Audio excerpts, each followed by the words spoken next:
And hello, everyone. Welcome back to Two Guys in a Bible here on Fulfilled Radio, a voice you can trust. This great Tuesday evening. My name is Don K. Preston. I'm the president of Preterist Research Institute of Ardmore, Oklahoma, and with me is my friend Daniel Rogers. It's always good to be back with you. We want to continue our discussion of the Messianic temple. Now, you may be thinking that over the last couple of weeks we've diverged from the subject, but if you'll kind of go back and if you'll uh, weave yourself through the conversations that we've been having. Now, granted, on one program we didn't deal a lot with it, but in the conversations that we've been having, uh, while it may seem on the surface of it to be a digression from the subject, it's really not.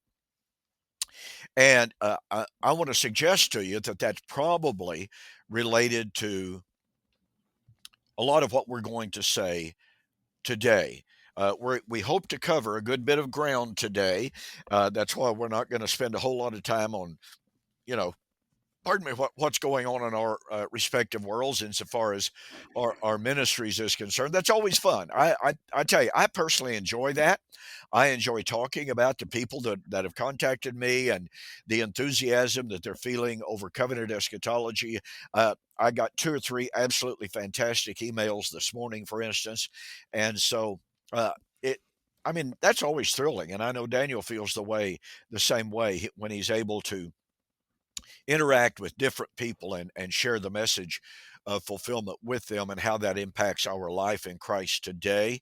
So yeah, we continue to do that. But I want to just dive right back into our study of the Messianic temple as it is suggested and intimated in John chapter 4. Now, while the word temple is not specifically mentioned in the text, it most certainly is there when Jesus told the woman at the well that the hour is coming in which those who worship God will worship neither in this mountain, that was Mount Gerizim, or in Jerusalem, because God desires all men to worship him. And the time is coming, Jesus said, in which, to paraphrase, men will worship God anywhere because God desires men to worship him in spirit and in truth. And before we get into that particular aspect of what Jesus had to say, I wanted to return to to this motif of the living waters and something that I just stumbled onto, to be honest about it. I'd never seen it before. But of course, Jesus says to the Samaritan woman, if you knew who it was who was talking to you, you would ask of me, and I would give to you living waters.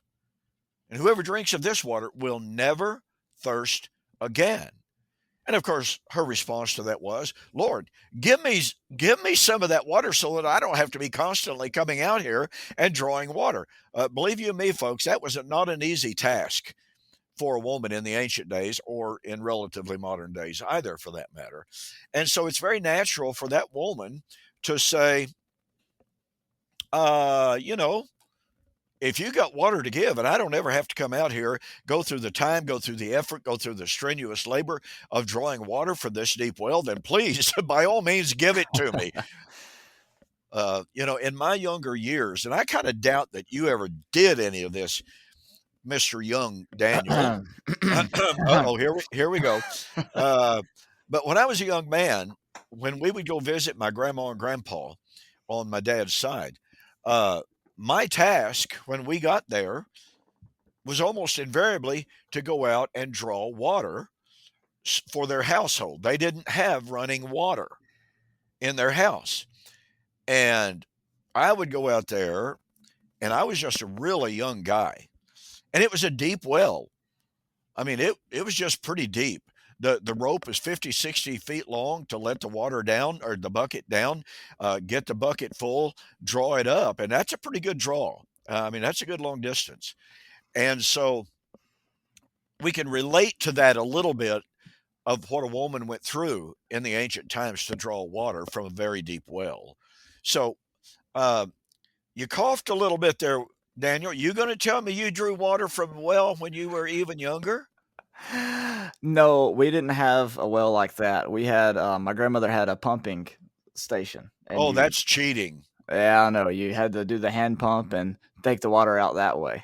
No, no, no, no, no. That's just cheating all the way through. So Yeah, but she mainly used that to water her gardens and things like that, and yeah, not so much the drinking water. yeah, But I did live out in the country enough to know what that is. So, yeah.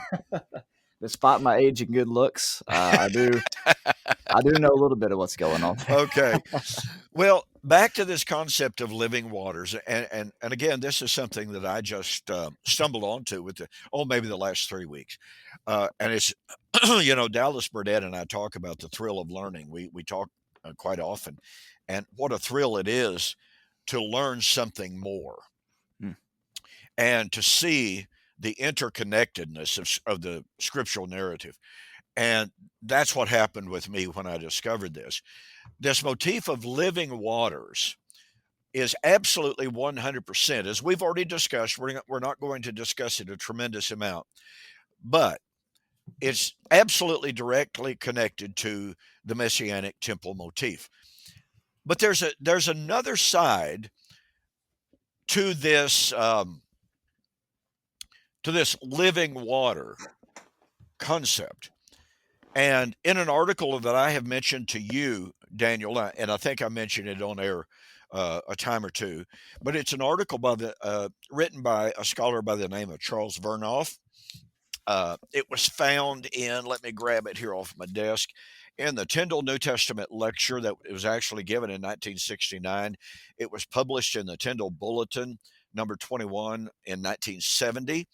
And it is, without a doubt, one of the finest articles on the Feast of Sukkot that I have read, and I've been reading a lot of them. And so, as I've been reading through it, Charles Vernoff makes some observation on the Jewish temple in the first century and for ancient times before that. Some rabbinic sources, by the way, outside of Vernoff, I didn't find it in him, but some rabbinic sources say that the festival of Sukkot and its one of the key elements of it, which was the drawing of the water, began in the days of Solomon. Now, I don't know if that's true or not. I haven't been able to read any other confirmation of it.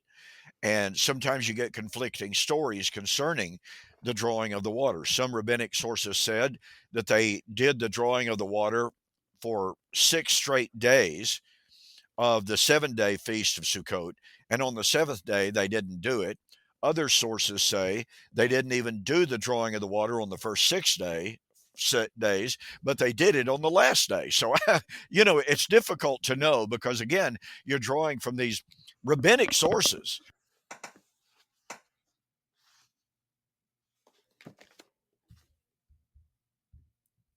Don, I think we lost you. I hope we're not having connectivity problems like we did when we tried to No, record this. no. For some reason or other, my little microphone button um, on my headset has become extremely sensitive. Seem like I can just kind of breathe on it and it goes off. So you can hear me now, right? I can. We're good to go. Okay. So anyway, uh, the drawing of the water, one of the priests, generally, it can very often be the high priest, he took a golden bowl. And remember, folks, this is in the Jerusalem temple that typified the Messianic temple. And so the drawing of the water was a very highly symbolic practice among the Jews. They recognized it as a highly symbolic act. And this is reflected, for instance, in Isaiah chapter 12, verse 3, which was cited during the drawing of the waters on Sukkot. And Isaiah 12, verse 3, we will with joy draw waters from the well of salvation. And so during this festival and during the drawing of the water in the temple, and remember, all of this is highly symbolic, pointing toward Christ, of the time when they would be able to have salvation through the living waters, which was symbolized in the drawing of the water. So the priest would take this golden bowl. That golden bowl or pitcher would hold approximately a quart of water. He, along with the other celebrants of the drawing of the water festival, would go outside the city, outside the temple complex, outside the city on the southeast corner, down near the Tyropoean Valley, and there was the pool of Siloam. He would fill that golden bowl. He would carry it back up to the temple and enter into the temple through a special gate called the water gate. That gate was specially designated for the festival and the feast of Sukkot. When he went down to the fountain, or the fountain, he wouldn't necessarily go out the gate of water, the water gate, but he always came back into the temple through the water gate. He would come up to the temple, into the temple, and there he would go to the west side of the large altar. He would hold that golden bowl up, and he would pour it into one of what they called the trumpets at the base of the altar, while at the same time, on the east end of the altar, another priest would take an equal amount of wine and pour it into another trumpet, so that water and wine were being poured at the base of the altar. That to me is really kind of cool, but I'm not going to go into that. So Yeah, anyway, especially, I mean, especially just considering Jesus's, sacrifice when the water and the blood flowed from his side. that's You can't precisely what I was thinking. Yeah. Yeah, you can't help but think that. You can't help but think it. I mean, here's the sacrifice, the pouring of the water, which represents salvation, and at the time the pouring of the wine, which is the blood of the grapes, and that's the way they thought of it. So you got blood and you got water being poured out there on the altar as a sacrifice during this libation. So in this article, um, Charles Vernoff calls attention to the fact that in Isaiah chapter 8 and verse 6. Now, I got to confess, Isaiah 8 verse 6 is one of those passages, and I've studied Isaiah chapter 8 a lot down through the years. Isaiah chapter 8, 11 and following is very clearly a prediction that the New Testament writers pick up on, and they quote of how this stone that was going to come would be a rock of offense and a stone of stumbling to all the house of Israel, which is quoted, of course, in Luke chapter 1, in which the child Jesus is carried into the temple. And Simeon lifts him up, or was it Anna that actually said it? But nonetheless, Isaiah chapter 8 is quoted to refer to Jesus.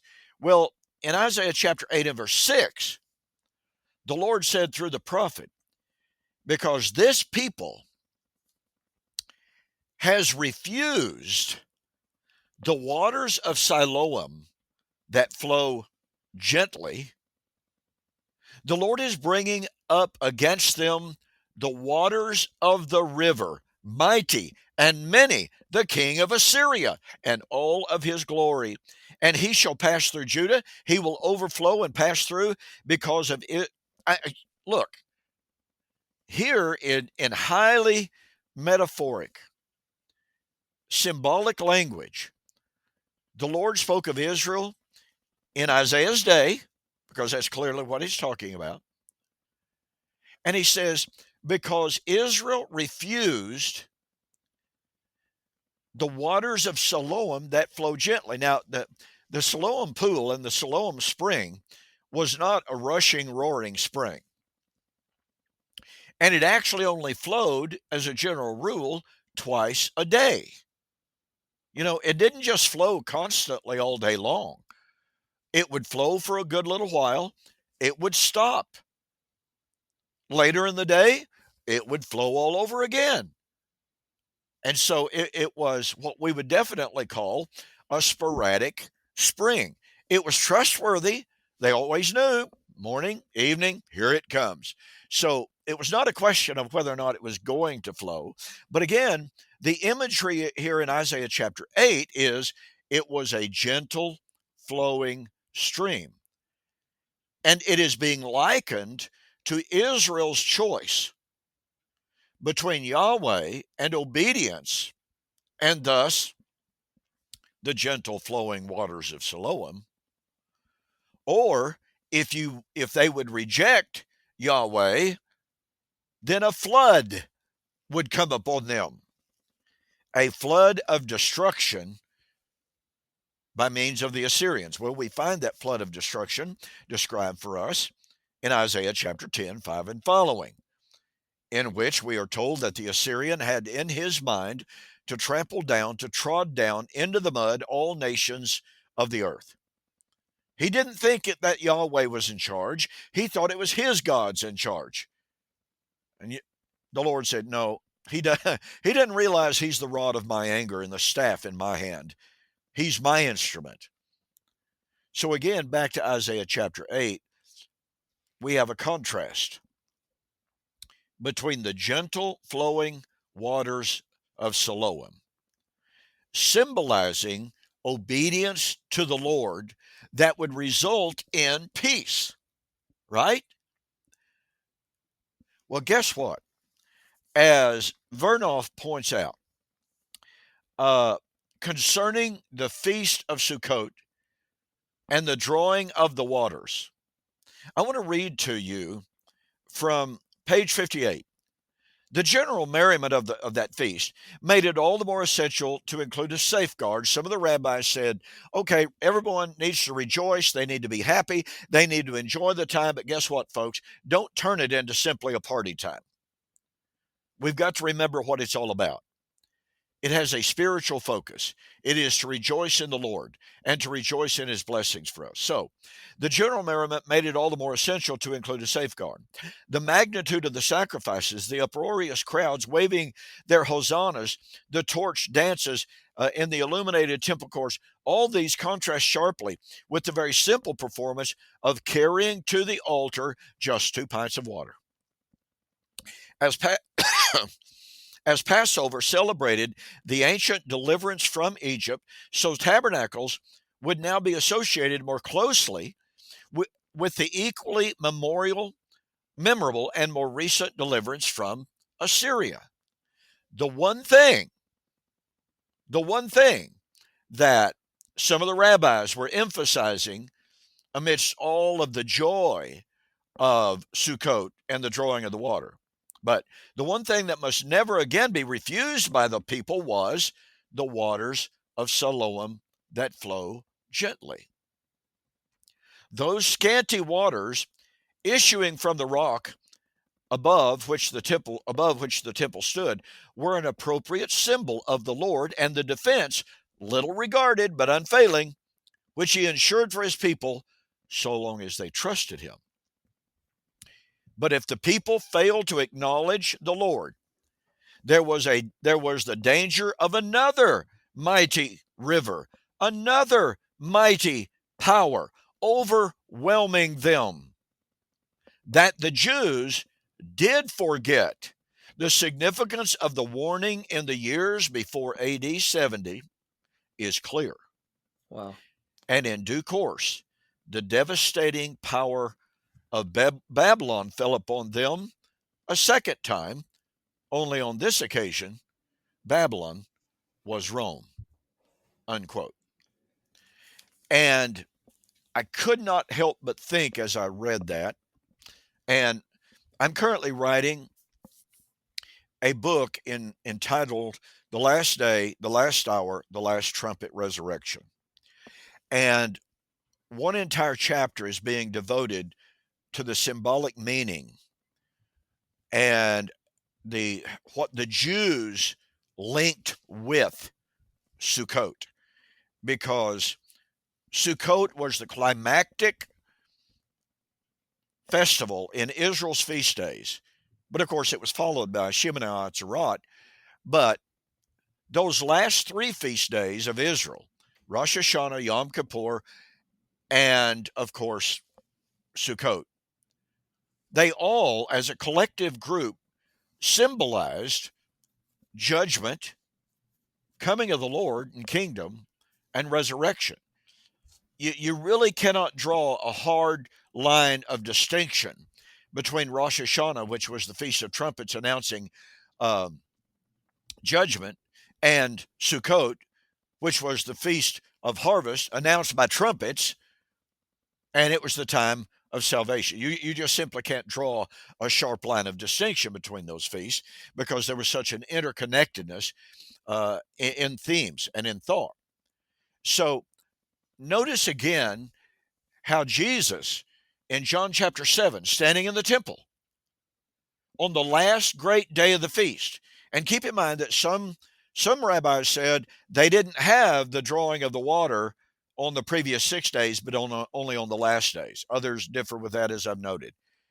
But on that last great day of the feast, Jesus stood up and said, "If any man believes in me, out of his belly shall flow rivers of living water."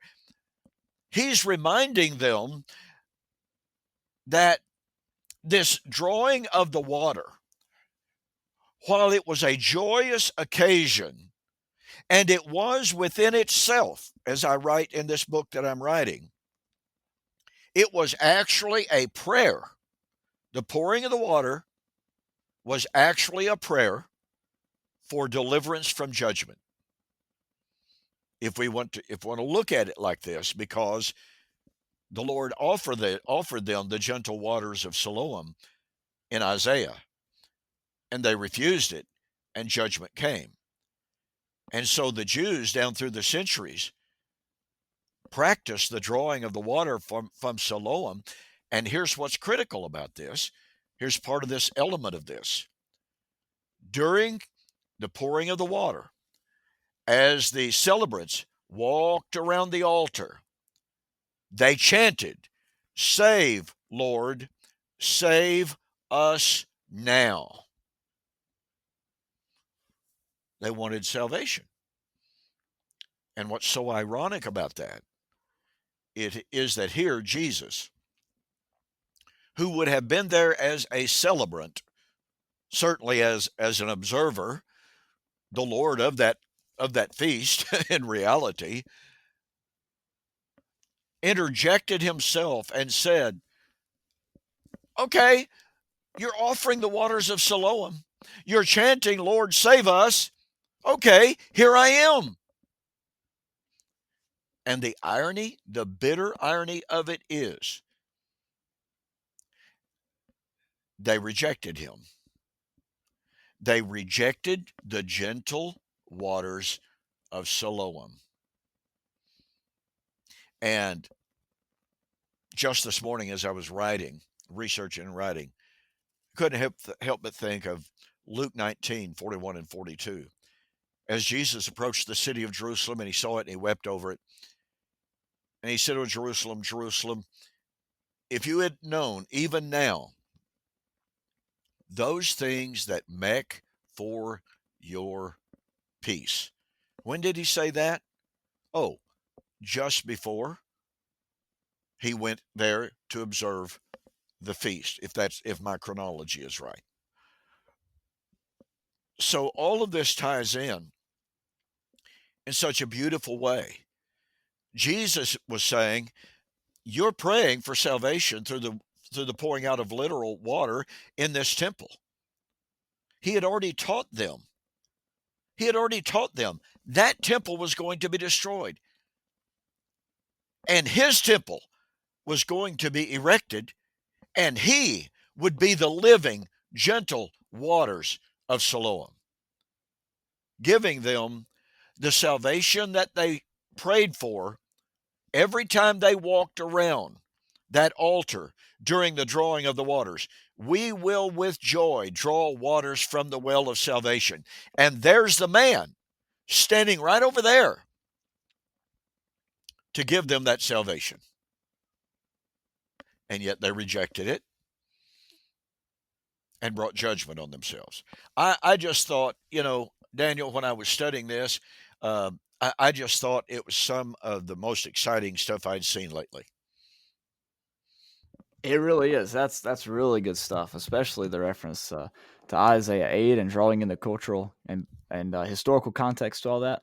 As you were talking, I couldn't help but think of another passage in what we call the major prophets, and it goes right along with what you're saying. In Jeremiah chapter 2, Jeremiah asks, "Has a Mhm. nation changed gods Right. when they are not gods?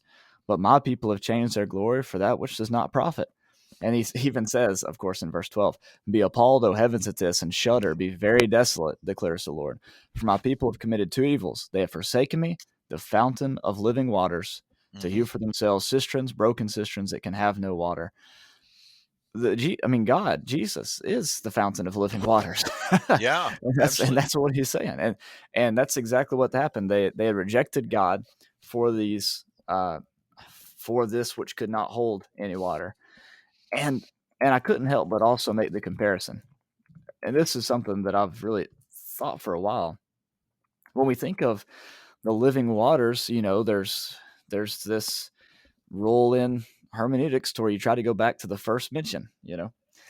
And when I think of the first mention of living waters, what kind of comes to my mind is in the Exodus when Mhm. Moses drew living. That is, by the way, if you're listening and you're thinking, what's living waters? That just means flowing, not stagnant. It's Exactly. yeah, exactly. Yeah, um, there's not some kind of special, right. concoction that you drink. It just means flowing waters. That's exactly Because yeah, because for the ancient people, that's what they'd want to drink out of, so they wouldn't get sick and all this. And in 1 Corinthians 10, Jesus is called that rock, which they drank from. They drank from that spiritual drink, out of that spiritual rock which followed them, and out of that rock flowed living waters. And so, when we have the temple set up, and we have this water flowing, several times a day. And I looked it up if you have the biblical background commentary of the Old Testament, he talks about just the amount of liters that this thing puts out. It was dependent upon their survival, especially during times of war. It was absolutely necessary. And they even think potentially, they're not sure, that David actually used that to infiltrate Jerusalem in Yes. 2 Samuel. So Yes. there's some archaeological questions with that, but it's just a major thing in Israel's history. And so you can't help but think, as they're seeing this water flow out of the rock in Jerusalem, that they're thinking back to their Exodus and to how that rock, or as Paul said, that rock was Christ. It was God providing them with water in the wilderness. And I believe, Don, that you gave a presentation in Memphis a couple years ago. I You did. had me transcribe a little bit of it on PowerPoint for you, so you could redistribute it on the three gifts, Hmm. those being water, light, and bread. Hmm. And this first major gift here of the water in John 3 and then in John 4 just really ties in together with the feast days imagery, and really speaks to the fulfillment of Old Testament prophecy, and also all the typology and shadows that we find scattered throughout the Old Testament. So really, really good job on that, I thought. Well, I just yeah, going back to sharing with Dallas Burdett, I told him, and I've told many people down through the years, the research that I've been involved in on the feast days over the last several years now has been without a doubt some of the most thrilling research that I've ever done in my life, and it makes me ashamed, literally, of how ignorant I was in my younger years. And that's not to say I'm brilliant now. I mean, because it's just like what I've just shared with you this morning from this Charles Vernoff. It's like, okay, here I am, 71 years old, and I'm just now discovering these kind of tie-ins. And so, how much have I missed? How much have I overlooked? And this is driven home to me repeatedly when I engage with people from the same kind of background that you and I have shared, Daniel. As you well know, historically in the churches of Christ in the all-millennial world, no attention whatsoever, none, is given to a study of the feast days and their significance. And I have had, in one written debate that I had with a gentleman years and years and years ago, uh, it's after I started seeing the significance of the feast days, however, and unfortunately that written debate got lost somehow or other. It's out there in the netherworld, evidently somewhere. I don't know where it's at. I haven't been able to find it. But nonetheless, when I brought up the significance of the feast days, this guy, member of the Churches of Christ, he said, "You're just simply making that up. The feast days have absolutely nothing to do with eschatology." So he said, I don't even have to address it. It's so ridiculous. Now, I think that was an argument from desperation. I think he saw the train coming, is what I really think.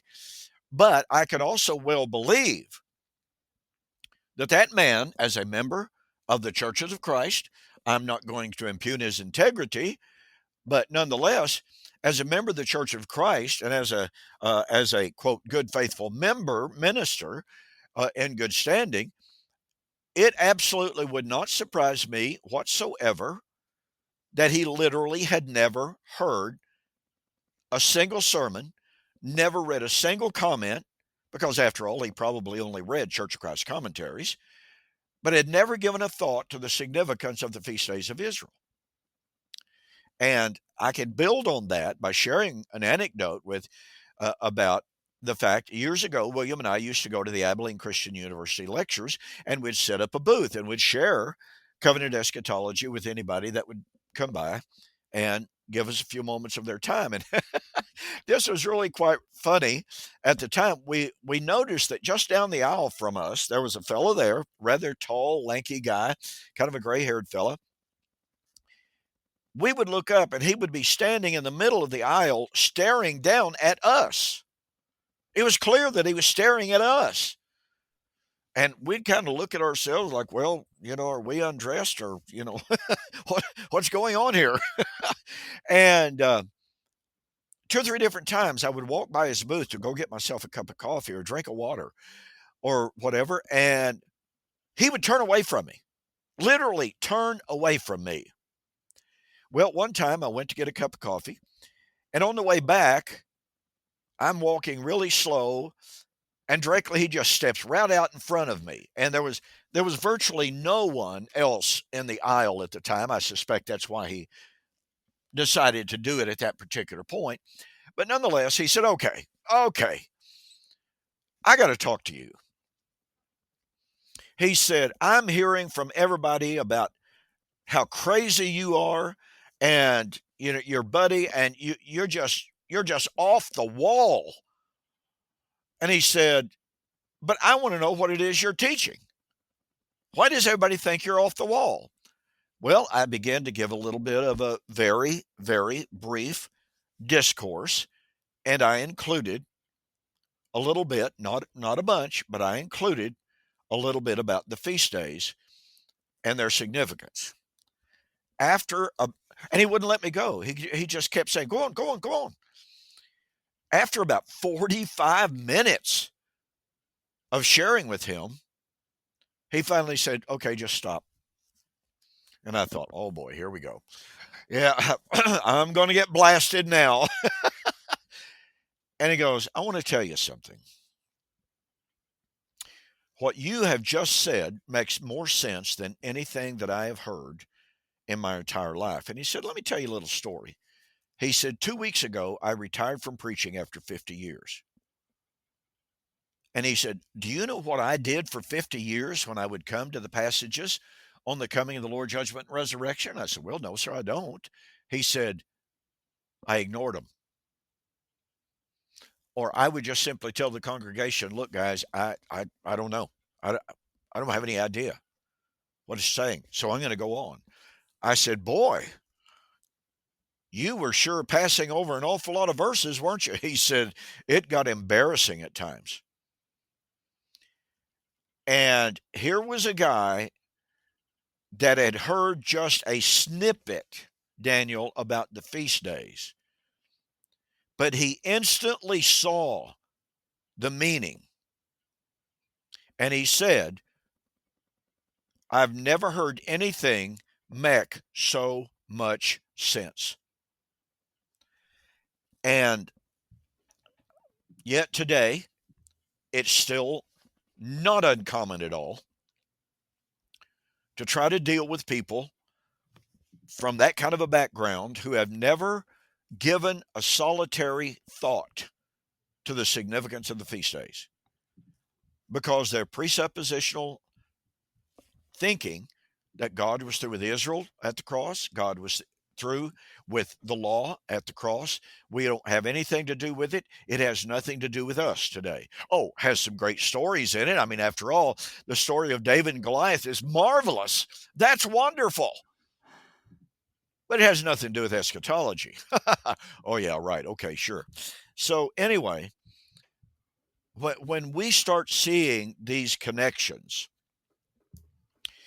and how interwoven the Old Testament is with the New, and when we see all of these festal references throughout the New Testament and the Old, you know, the Old Testament does not have to specifically say that it's talking about feast days. But when you go, for instance, to the book of Hosea, the book of Amos, the book of Joel, just to name three right off the top of the head, and I can throw in Zechariah. But anyway, when you go to those books, if you are attuned to festal language, you're going to find over and over and over and over again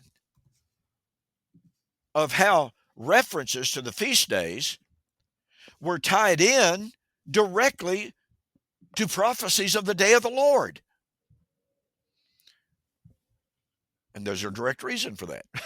But see, all of that brings us back to our discussion of this Messianic temple, because let's not forget, folks, what I shared with you earlier from Dr. Vernoff and his tying in the drawing of the water with the feast days and with the temple, and how Jesus gave warning of the coming judgment, all the while offering them the gentle waters of Siloam to be found in him. In him. We should never, ever, ever make the mistake of trying to divorce these motifs, these concepts, these themes, and these subjects from the subject of the Messianic temple. It's just truly, truly wonderful and amazing and exciting stuff. It really is. And the story that you told there about the guy at Abilene, that's just incredible. And I really am kind of curious. Do you have any updates on him? What? No, you know, I gave him one of my cards, and I told him, I said, look, you really, I said, I would love to correspond with you further. I said, please feel free to contact me, email. I said, I would be willing to meet you, maybe in Dallas, halfway between us. We could sit down over coffee, you know, absolute total privacy. No one would ever know, because I'm not going to get on the internet, and I'm not going to tell everybody your name and say, hey, everybody, guess what I did with, and here's the guy's name. I said, I'd never do that. So in total confidentiality, I would absolutely love to get together with you. Well, he took my card, but I never heard a word from him. Hmm. So I really honestly suspect that one of two things happened there, Daniel. I suspect that he got what a friend of mine used to call the preterist stomach ache. And that means that once you start seeing the truth of covenant eschatology, you get the stomach ache because of all of your preconceived ideas that just start going by the wayside, and all of the traditions that you had held to all of your life, in this guy's case for 50 years, all of a sudden crumble to the ground. They're blown away like dust in the wind. And it literally gives you a stomach ache until you decide what you're going to do with this truth. And I can tell you right now, There's a local minister right here in Ardmore, Oklahoma. I'm not going to call his name by any means. Super nice guy. I studied with him for 2 years. He told me repeatedly, Don, I am now a full preterist. And then he would say, what am I going to do about it? I said, look, dude, that's not a decision that I can make for you. That's between you and the Lord. That's between you and your conscience. I said, nobody can make that decision for you. You've got to look yourself in the face every morning when you get up to shave. You're looking yourself in the mirror and you're saying, what am I going to do? And I would tell him, look, my friend, I just happen to be one of those people. I could not look myself in the mirror. I could not be driving down the road, thinking, meditating, pondering on these truths, knowing their truth, and then realizing that I might possibly get up the next Sunday in the pulpit and say something that I knew was not true. I said, I couldn't do it. Simply could not do it. And he responded, he said, but yeah, it'll cause trouble in the congregation. I said, I'll guarantee it. I said, this is not even debatable. It's not a question of if, it's a question of when and how bad. But I said, look, man, you and you alone have got to determine what you are going to do. And I said, I'll be here. I'll be happy to help you in any way I can, to support you, to encourage you, to continue to study with you. Well, it's been a year now, and I haven't heard a word from him. So I know what his decision was. There's no question about it. The very, very last time that I saw him, he wouldn't even hardly acknowledge me publicly. Wow. He kind of nodded his head at me as if to say hello, uh, you know, basically walked on by. As if you hadn't spent 2 years in in-depth study together. Exactly. Exactly. Wow. So, yeah, all of this, there's no question this is challenging stuff. And listen, I hear from people that are dispensationalists on almost a daily basis who have come to realize the truth of this, and they are still in dispensational churches. They are still sitting under the quote tutelage, if you want to call it that, of dispensational preachers and they know that preacher, and they know their deacons and elders would disfellowship them in a heartbeat if they knew what they truly believed. And many of them are having that preterist heartburn, that preterist stomach ache. And they reach out to me, what do I do? What do I do? I can't tell you. I'm sorry, I just can't tell you. And, you know, but this truth concerning the Messianic temple is one of those doctrines that has caused a tremendous number of dispensationalists to abandon dispensationalism because they see Jesus saying, okay, I'm the living water supposed to flow out of the New Jerusalem, to flow out of the temple. Oh, wait a minute. The church is my body, the temple.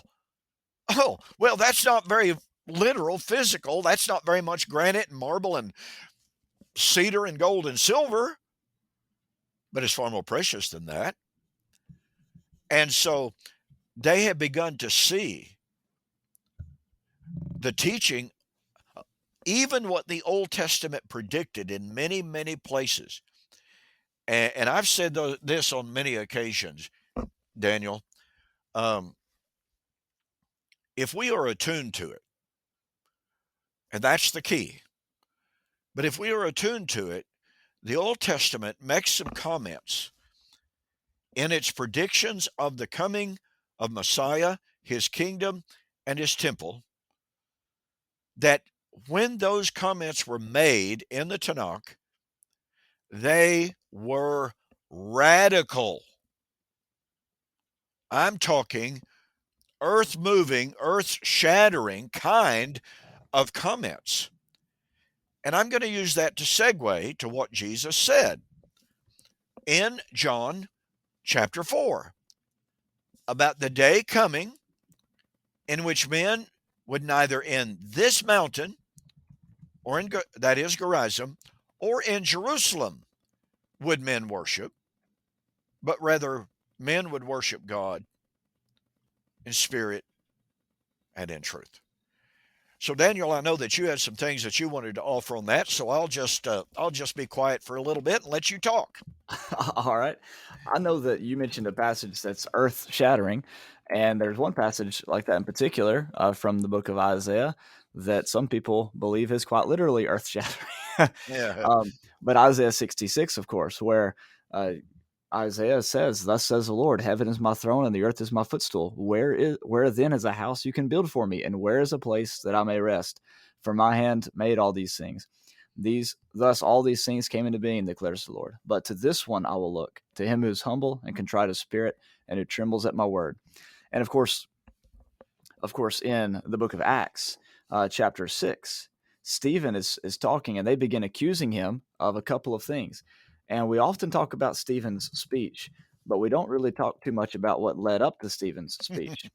And the false witnesses they put forward, kind of like they did with Jesus, they said, "This man incessantly speaks against this holy place and the law, for we have heard him say that this Nazarene Jesus will destroy this place and alter the customs which Moses handed down to us." And so when Stephen gets up and quotes that passage to them and says, "You're the ones who are uncircumcised of hearts and ears," that's when they kill him. But what Stephen was doing is, and what Isaiah was looking forward to, was a time when this way of approaching God, that we have this temple that we travel to and go to, and that's where God lives, that'd be done away with, because God is omnipresent. And as Paul even says in Acts 17, he's not too far from each one of us. And so when Jesus is talking to the woman at the well, she has this very question. Basically, what church do I go to? Do I go to this one or that one? Yeah, exactly. Yeah, do I go to this mountain or that mountain? And Jesus just tells her, "Look, the hour's coming. Nobody's going to worship in this mountain or in that mountain, because we're all, the Romans are going to come and wipe us out," right? Is the implication there. And what he turns around and says is he sets up really what was going to replace that. He says, "The true worshipers will worship the Father in spirit and truth. For such people, the Father seeks to be his worshipers." Well, the such people there are the people that were talked about in Isaiah 66 too. That were those that were humble, those that were poor in spirit, those that were circumcised in heart and ears. Those who were willing to follow God regardless of their nationality or background. And talking to a Samaritan, this would have been a big deal to her, because she knew that the Jews had no dealings with the Samaritans. But when we talk about in spirit and truth, in John 4:23 and John 4:24, is not means and methods of worship, but it's the location of our worship. Our worship is in spirit and truth. And it's my opinion that the translators probably could have capitalized the word spirit and the word truth, and bring in all three parts of the Godhead into this passage, because Jesus says in John 14:6, "I am the truth." And of course, he said just in the chapter before that it's those who are born of water and spirit that'll enter the kingdom of heaven. So I think if the translators would have gone ahead and capitalized these two words, it probably would have done us a lot of good and kept us away from fruitless debates about these things. But this is the location of our worship. It's like what Paul said in 1 Corinthians 1. It's everyone who in every place calls upon the name of the Lord. It's no longer this place or that place or here or there. And it's kind of, one thing that I appreciate about the Church of Christ is they don't call it a sanctuary. What do they call it, Don? Auditorium. The auditorium. Now, but that does make a good point. Yeah. That's not a temple. That, the building is nothing. The building is just a meeting place. And all these debates about, believe it or not, you might not be from our background, so you might not know about this. Do we eat in the building? Do we not eat in the building?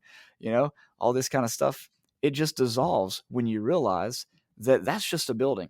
We're God's people. We're his temple. And wherever we gather, that's in spirit and in truth. And that's where we can worship. The debates about the geography or the location of the specific worship service don't mean anything.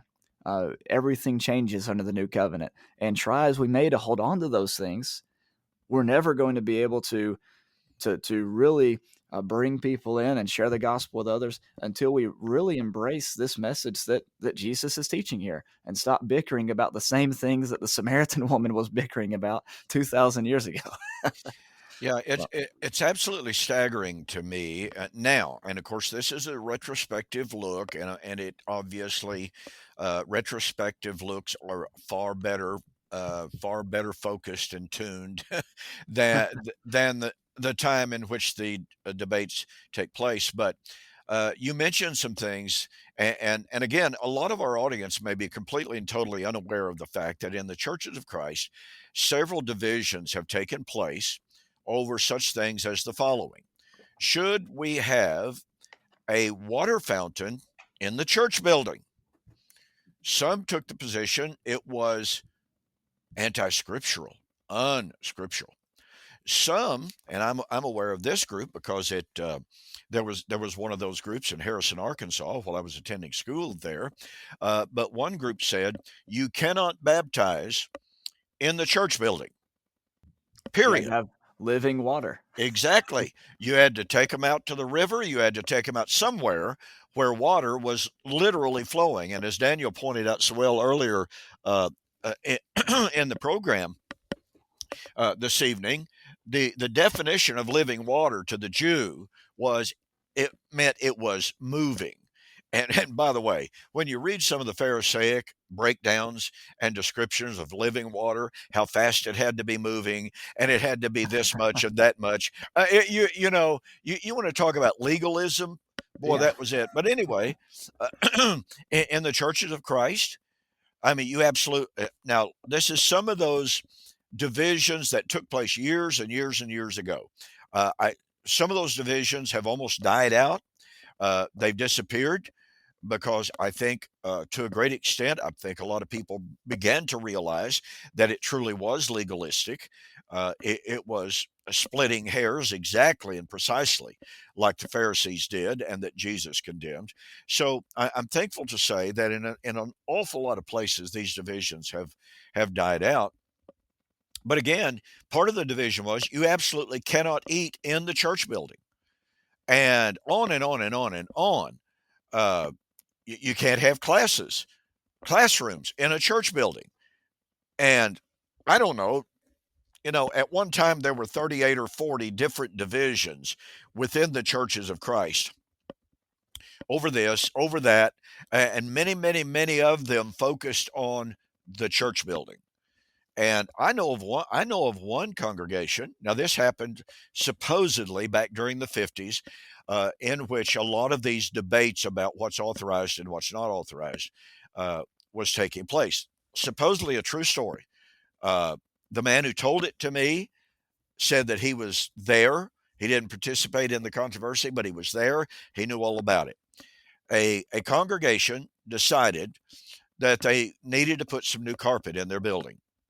Their building was old, needed some repairs. And so they decided that they were going to go all out. And in the 50s, that was a big deal to put carpet anywhere. And so they decided to go all out and buy some carpet. Now, this was not necessarily an argument over scripture, over hermeneutic, but part of the congregation wanted to have red carpet. The other side of the congregation wanted to have, I think, blue, whatever it was. Anyway, there are two different colors involved in the controversy. Guess what? They split. They literally split the congregation. Wow. Now, if you want to talk about pettiness, this is a great, great, tragic example of pettiness among so-called believers in Jesus.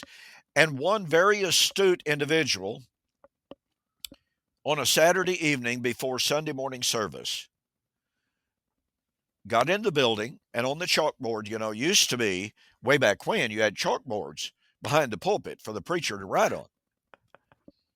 And he got in the building and he wrote on the board, one Lord, one faith, two colors. Wow. And you would hope that it would shame the respective sides and just say, okay, look, let's flip a coin. What in name of the Lord are we arguing about? Yeah, and that is sad. But that is one thing that preterism has at least done for me personally. I know it, talking to some people, it hasn't done the same for them. But Right, right. um, when I looked around and I thought, okay, if I have to be exact on all truth in order to be in Christ, then there is my numbers just drastically decreased since becoming a preterist. So I had basically an option, either I was part of the one true church and nobody else was that I ever knew growing up because nobody else believed what I believe, or then God's grace must be a lot more broad than I ever even knew. And maybe I shouldn't depend so much on my own mental ability and depend a little bit more on Jesus. And Well, so yeah, that's absolutely. I mean, absolutely. I came to that sharp awareness years and years and years ago, and I'll never forget this. Uh, we had a guy in, I'm not going to mention his name. He is a full preterist, but he has not been public about it. He was a very prominent minister in the Churches of Christ for a good long while until he retired. But and he's one of my friends on Facebook. He never corresponds with me. I just know he's there. He's oh, lurking. He's. he's the one that talked to me the other day. Is I that think right? it is. Yes. Okay. So anyway, we had him preach, come and hold a gospel meeting for us while I was at Shawnee, Oklahoma, years ago, and he and I had a long conversation after services one evening, and he said, "Well, Don, I guess you just don't think very highly of me because I won't go public with my views." He said, "Well, I'll put it to you like this: I'm not too far off from retiring." And he said this again to me later, much much later in a phone conversation, by the way. Uh, but he said, I'm very close to retiring. If I came public with my views, I'd lose my retirement. And he said, I literally have no other source of income. So he said, I'm not going to do that. And I said, well, quite frankly, yes, that does lower you in my estimation somewhat. I've always respected you. And I said, I will still continue to consider you a friend and what have you, but that is very, very disappointing. And he said, well, Don, it seems to me that we have to give God the opportunity to extend grace, something to that effect. And I said, well, yeah. He said, well, let me ask you a question. He said, how long has it taken you to come to the conclusion that the Lord came in AD 70? I said, oh, good grief. I've been struggling with it for years. And he goes, okay, great. He goes, do you believe God's grace has been covering you all of those years? I said, well, of course. He said, okay, good. He said, I agree. I agree 100%. So he said, my question to you is, if you believe that God's grace has been covering you for all these years that you've been studying and struggling, going through changes, why don't you extend the same kind of grace to other people out there in the broader world who are maybe struggling with their understanding of baptism, who are maybe struggling with their understanding of whatever? And I mean, that was really honestly like a thunderbolt Oh yeah. Wow. to me. And I just told him, I said, well, that's that's a really, really powerful point that I'm going to have to give some consideration to. That's the And I have. exact line of reasoning that I've used in the past few years to explain my switch and how I view other believers. I mean, Yeah. that's word for word. Yeah. And, even after we began our congregation here in Ardmore some years ago, there were several members of the congregation who were still of the, shall we say, the older Church of Christ mindset. And one night we always had an informal meeting on Sunday evenings. And one of those guys, he's completely, totally changed his views now. But nonetheless, he spoke up and he said, well, I just got to tell you, Preston, I just don't know what I think about you going to holding all these seminars in these places. They're not Church of Christ. I said, okay, well, I said, let me ask you a question. and we got to hurry here, but anyway, I said, is it better for me to be able to go to these venues that are not Church of Christ and have the complete total freedom to express what I believe the Bible teaches, or to stay home within these four walls and just throw stones at those people? And two ladies sitting directly across from him who never, ever, ever spoke up, both spoke up at the same identical time and said, well, that's a no-brainer. You've got to go. And he turned and just looked at them. And I said, that right there is precisely my attitude. Wow, that's great. Yeah. Well, listen, ladies and gentlemen, we are out of time. I hope you've enjoyed this evening's Two Guys in a Bible here on Fulfilled Radio, a voice you can trust. And with that, Daniel, great program. Good to be with you. I'm going to say good night and God bless.